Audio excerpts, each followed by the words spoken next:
हर घर में नोटिस आ गए हैं कि आपका घर जो है इल्लीगल जमीन पे बना हुआ है, ये जमीन डीडीए की है और 15 दिन के अंदर अंदर इसे खाली कर दिया जाए। ये पूरे इलाके में कम से कम नहीं तो 3000 मकान, अगर वैसे देखा जाए ना फ्लोर वाइज और ये सारा, तो 1500 मकान टूटेंगे हम। जैसे कि वो बोल देती नेताजी सुभाष पैलेस बोलती है नेताजी को, हवा को टेम्परेचर उसे थर्मामीटर से नाप देते हो, ये भी बोल देती है, कुछ भी बोल देती है। तो ये पूरी जनता को भिखारी बनाकर, मजदूर होते थे ना बंधुआ मजदूर, कि खाली रोटी पे काम करें, रोटी कपड़े पे काम करने में कन्वर्ट करते जा रहे हैं। अगर 2005 से पहले के जो बिल्डिंग राइट्स के अनुसार अगर हम देखा जाए तो बिल्डिंग राइट्स के अनुसार भी 2006 से पहले की प्रॉपर्टी है लोग डेमोलिश नहीं करना चाहते। औरतों को बेवकूफ बनाया जाता है। औरतें ना, हम जैसी अनपढ़ औरतें गंवार है ना, हम बेवकूफ होती हैं, हम बनती हैं जैसे रेखा गुप्ता ने हमें बनाया है। अवैध लोग वोट कैसे दे सकते हैं? और अवैध कौन होता है कि हम, आप वैसे तो बाहर के देशों के रिफ्यूजी को यहाँ पे रख रहे हो। इतना चौड़ा रोड होने के बाद भी सरकार का कहना है कि ये हमें कम पड़ रहा है और अभी हमें ये रोड कम से कम 42 फीट अंदर बड़ा करना है। क्या विकास किया है, क्या तरक्की करी है, तो इसके लिए सरकार से जवाब मांगने का हक बनता है हमारा। तो कई जगह फ्लोर्स भी बिके हुए हैं, कई जगह एक ही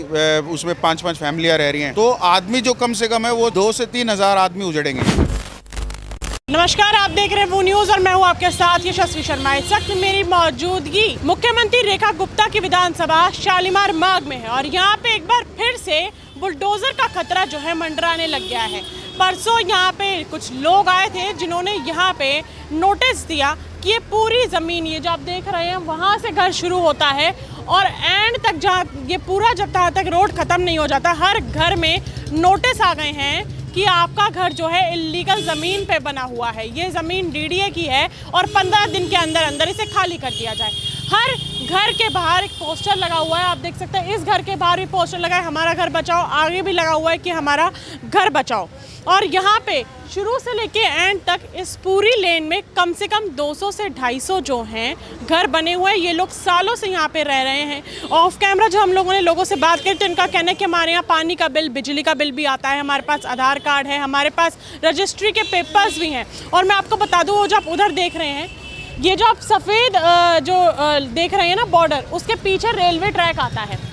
रेलवे ट्रैक से लेके ये पूरी रोड सरकार को चाहिए थी, लेकिन अब इसके अंदर जहाँ पे आप ये देख सकते हैं, यहाँ से लेके आप अंदर कम से कम ले लीजिए 42 फीट जो है सरकार को और चाहिए। उनका कहना है कि ये हमें कम पड़ रहा है। इतनी ज़मीन होने के बाद भी, इतना चौड़ा रोड होने के बाद भी सरकार का कहना है कि ये हमें कम पड़ रहा है और अभी हमें ये रोड कम से कम 42 फीट अंदर बड़ा करना है। तो यहाँ से समझ जाइए, यहाँ तक तो ये रोड है, यहाँ से तोड़ के अंदर 42 फीट तक ये पूरा तोड़ा जाएगा। अंदर गली में भी काफ़ी घर हैं। इस पूरे इलाके में कम से कम 200 से 150 घर हैं जो कि सरकार को चाहिए। सवाल ये खड़ा होता है कि जब लोगों से हमने बातचीत करी ऑफ कैमरा तो उनका कहना है कि हमारे पास रजिस्ट्री के पेपर्स भी हैं, हमारे पास आधार कार्ड भी है, हमारे यहाँ पे मीटर भी लगा हुआ है, हर महीने बिल आता है, चाहे वो बिजली का बिल हो या पानी का बिल हो। तो लोगों से पूछते हैं कि ये लोग यहाँ पे कितने साल से रह रहे हैं और इनके पास ये नोटिस, ये आप जो मेरे हाथ में देख रहे हैं, ये आके 10 से 12 लोग आए थे, उनके हाथ में ये नोटिस थमा दिया गया। उनको बोला कि आप इल्लीगल जगह पे रह रहे हैं, डीडीए की ज़मीन पे रह रहे हैं, जल्द से जल्द 15 दिन बाद आप इसको खाली कर दीजिए, क्योंकि हमको 40 से 42 जो है अभी हमको और अंदर जाके ये पूरा का पूरा खोदना है, पूरा का पूरा ये हटाना है जहाँ पे आप लोग रह रहे हैं। 42 फीट हमें अभी और चाहिए ताकि हम रोड को और चौड़ा कर सकें, जबकि ये रोड ऑलरेडी बहुत चौड़ी है। यहाँ से बस भी बहुत आसानी से जो है निकल जाती है और अगर कभी यहाँ पे कुछ ऐसा हादसा हो जाए तो 2 एम्बुलेंस भी या फिर 2 फायर अलार्म भी यहाँ से आराम से निकल सकते हैं। इतनी चौड़ी ये रोड है।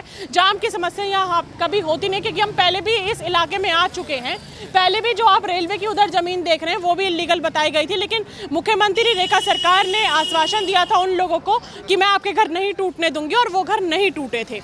लेकिन अब सरकार की नज़र इस ज़मीन पे पड़ गई है और सरकार चाहती है रोड बड़ा करना है, तो 42 फीट हम और जाके इस पूरे जितने भी यहाँ मकान बने हैं सबको तोड़ दिया जाएगा। आप कितने साल से रह रहे हैं यहाँ पे?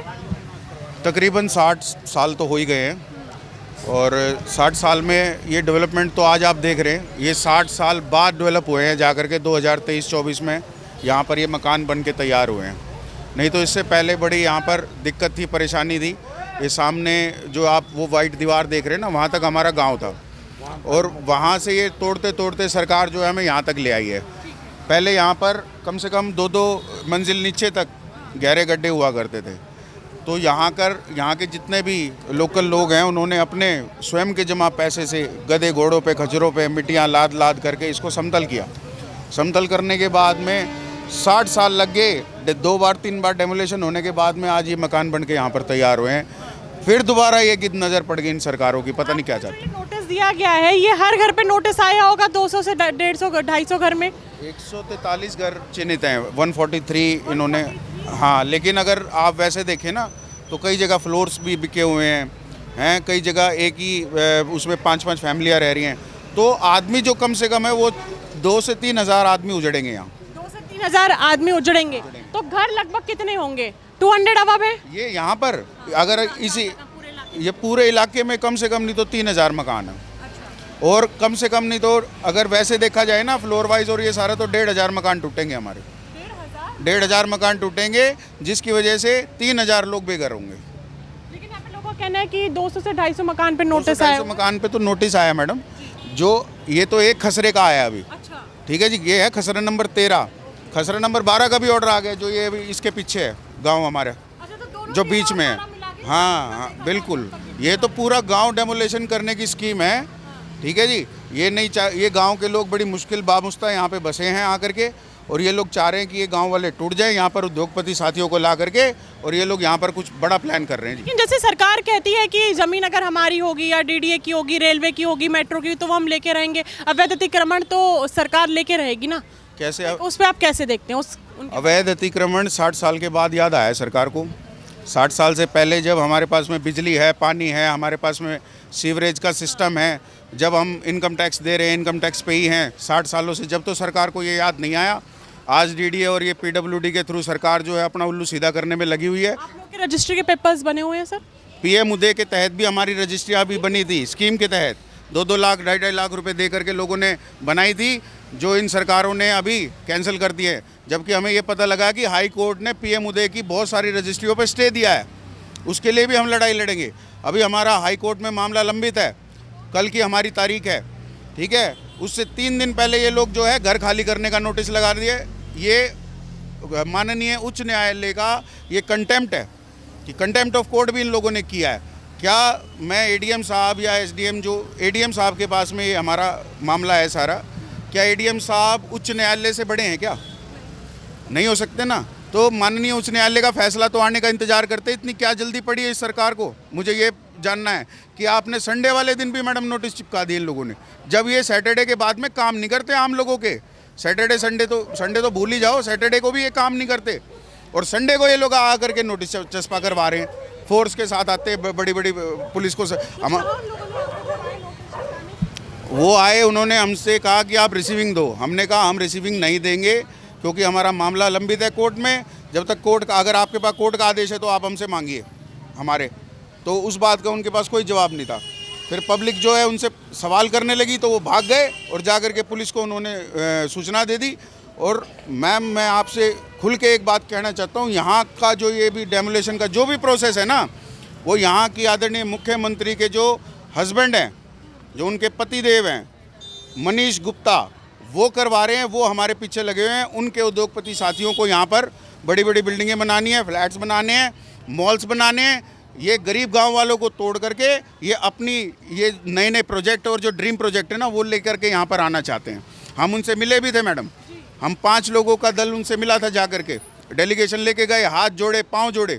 उन्होंने हमें आश्वस्त किया, कह रहे आप चिंता मत करो, मैं मैडम से बात करके और कोशिश करूँगा कि कोई भी ऐसा नुकसान ना हो शालीमार गाँव का। हमने कहा जी, आप आज हमारे पास इतनी बड़ी बड़ी टेक्नोलॉजी है, हम हवा में भी रोड बना सकते हैं, हम अंडरपास भी बना सकते हैं, जबकि रोड हमारा 72 फुट का चालू है। अगर 2005 से पहले के जो बिल्डिंग राइट्स के अनुसार अगर हम देखा जाए, तो बिल्डिंग राइट्स के अनुसार भी 2006 से पहले की प्रॉपर्टी है, लोग डेमोलिश नहीं करना चाहते। इन्होंने हमको आश्वासन दिया, हमने 2 महीने इंतजार किया, इन्होंने हमारा आंदोलन कम करवा दिया। हम यहाँ पर सिर्फ पूजा पाठ करने बैठ गए थे। उसके बाद में हमने किसी के खिलाफ वोटिंग नहीं करी, किसी के खिलाफ नारे नहीं लगाए, हमने किसी के खिलाफ बयान नहीं दिया। और 2 महीने बाद हमारी पीठ में छुरा घोंप दिया इन्होंने। और आज हमको मतलब कोर्ट के नोटिस से 3 दिन पहले ये लोग हमें खाली करने का 15 दिन का नोटिस दे दिए। कैसी सरकार, इनको डूब मरना चाहिए, शर्म आनी चाहिए इनको। आप और आपका परिवार इस एरिया में, इस गांव में कितने सालों से रह रहा है? मेरे दादा यहाँ बहुत पहले से हैं, लगभग 80 से पहले से। हाँ जी। तो ये नोटिस कब आता है, आपको क्या कहा जाता है, और आपको उम्मीद थी कि आप अवैध जगह पे रह रहे हैं? क्योंकि सरकार का कहना है डीडीए की ज़मीन है और हमको चाहिए तो हम मकान हटा के रहेंगे। नहीं जी, हमें आज तक कभी भी किसी ने अवैध नहीं बोला गया, ना सरकार ने, ना किसी ने, ना ही कोई हमारे घर का भी। हमें, मेरे दादाजी भी नहीं रहे अभी दुनिया में, उन्होंने भी कभी हमें नहीं बताया कि हम अवैध जगह में रह रहे हैं। हाँ, ये चीज़ ज़मीन खरीदी हुई थी। अच्छा, सरकार को 2014 के बाद नज़र पड़ी आपके इस गांव पे कि ये सारे मकान अवैध हैं? नहीं जी, 14 के बाद भी हमें कोई दिक्कत नहीं आई। हमें तो यही 3-4 महीनों में दिक्कत आई है, हमें वैसे कोई नहीं, दिक्कत मेरा नहीं। सवाल ये है कि सरकार जो है, अब सरकार की नज़र पड़ी है कि सब कुछ अवैध है 2014 के बाद से? हाँ जी, बिल्कुल। अब इतने सालों में हमें कोई आपत्ति नहीं थी जी। लगभग अब आप लगा लो कि 80 से पहले कितने साल हो गए, हमें आज तक भी कोई आपत्ति नहीं थी। कभी कुछ हुआ, अभी होगा, तो हम पैदा भी नहीं हुए थे उस टाइम पे। ठीक है, आप देख सकते हैं कि यहाँ पे आंदोलन चल रहा है लगातार। ये लोग जब से नोटिस इनको आया है 3 दिन पहले, तब से ये लोग लगातार यहाँ आंदोलन कर रहे हैं, घर बचाओ आंदोलन, लगातार जो अपनी आवाज़ उठा रहे हैं कि इन लोग की आवाज़ सरकार सुन ले, इन लोग को यहाँ पे रहने दे। लेकिन सरकार का कहना है कि हम इस रोड को और चौड़ा करना चाहते हैं।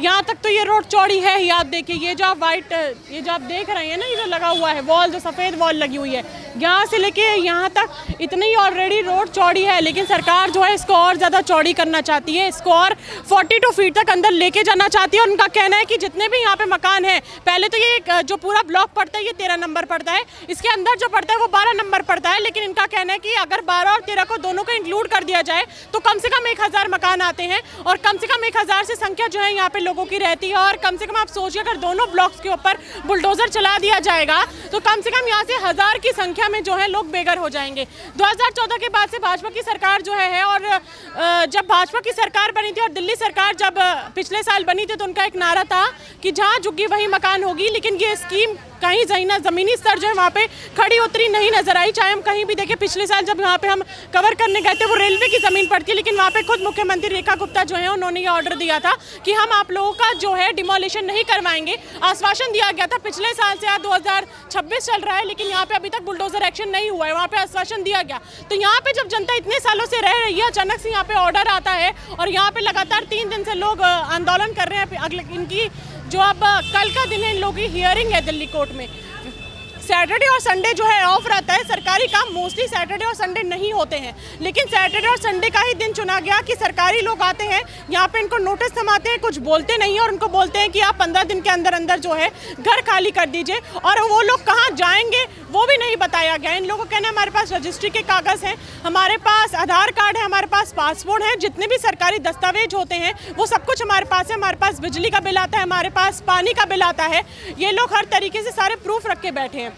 अब एक तरफ रेखा मुख्यमंत्री जो हैं वो 2 बंगलों में रहती हैं, एक में उनका ऑफिस और एक में जहाँ पे आवास उनको सरकार द्वारा मिला हुआ है, और वहीं दूसरी तरफ जो मुख्यमंत्री हैं अपने ही विधानसभा शालीमार बाग में नोटिस जारी कर देती हैं कि हम जो है यहाँ डीडीए की ज़मीन और यहाँ पे हम बुलडोज़र चलाएंगे। तो काफ़ी लोग जब अचंभित हैं कि क्या सरकार सही में हमारे लिए काम कर रही है, क्योंकि बुलडोज़र एक्शन जो है लगातार 2025 से फरवरी से लेकर दिल्ली में काफ़ी जगहों में बुलडोज़र एक्शन हुआ है और काफ़ी ज़्यादा लोग जो है इससे डरे हुए हैं। सरकार की ये बात बिल्कुल सही है कि अगर सरकार की ज़मीन है, मेट्रो की ज़मीन है, रेलवे की ज़मीन है, डीडीए की ज़मीन है, तो सरकार वो लेके रहेगी। लेकिन अगर कुछ लोग का ये कहना है कि वो ज़मीन हमारी ही है, तो सरकार को ये आश्वासन देना चाहिए कि अगर हम आपको वहाँ से हटा रहे हैं तो कहीं और रहने की सुविधा जो है मुहैया कराई जाए।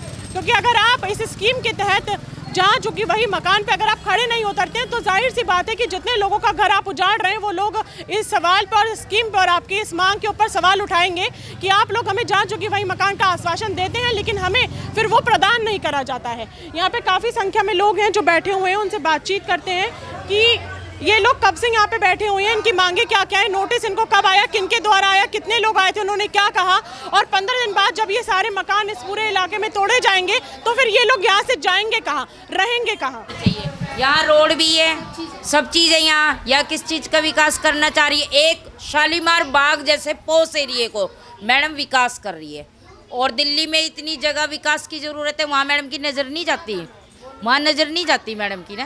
जी तो विधानसभा में रोती हुई भी नजर आई हैं अपनी गलती। मैं वही तो कह रही हूँ, मैडम अपने जो उनके जो बयान पे जो लोग मजाक उड़ा देते हैं, जो कि बयान उन्होंने गलत बोला होता है, उस गलत बात पे भी वो विधान बात कर रही हैं। कौन सा बयान उन्होंने गलत दिया? जैसे कि वो बोल देती नेताजी सुभाष पैलेस को बोलती हैं नेताजी को, ऐसे हवा को आप टेम्परेचर आरक्यू बोल कुछ भी बोल देते हो, आप उसे थर्मामीटर से नाप देते हो, ये भी बोल देती है, कुछ भी बोल देती हैं। तो उसके लिए वो विधानसभा में बाकायदा अपने लिए आंसू बहा रही है। यहाँ इतनी जनता, इतनी औरतें आंसू बहा रही है, मैडम को दिखाई नहीं दे रहा। मैडम कहती है यहाँ का विकास, शालीमार बाग जैसे पोस्ट एरिया का मैडम विकास कर रही है। विकास की परिभाषा क्या है? क्या चाहता है जनता, क्या चाहती है, मजदूर क्या चाहता है? बिजली पानी की सुविधा हो, सर पे छत हो, रोड हो, अच्छे स्कूल हो।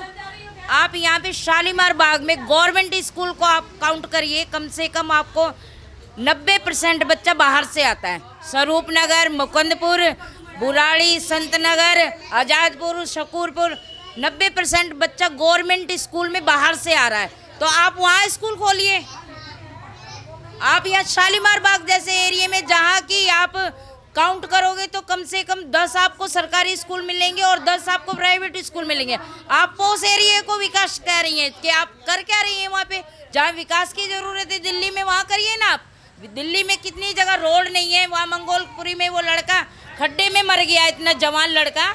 आप वहाँ विकास करिए, आप वहाँ रोड बनाइए। आपको यहाँ रोड होते हुए, स्कूल होते हुए, आपसे ये जो एक मैक्स के साथ में सरकारी हॉस्पिटल है, आपसे वो तो दोबारा से स्टार्ट हो करा नहीं गया, लेकिन आप कहती हैं कि मैं विकास करूंगी। आप एक विकसित चीज को कह रही हैं कि मैं विकास करूंगी, जहाँ की विकास की जरूरत है नहीं। अभी हाल ही में ही पिछले महीने ही फरवरी में रेखा गुप्ता सरकार ने 500 इलेक्ट्रिक बसों का शिलान्यास करा था, लेकिन जब उसका हमने स्कैन करा नेम प्लेट तो वो प्राइवेट बसें निकल के आई, वो दिल्ली गवर्नमेंट की बसें नहीं थी।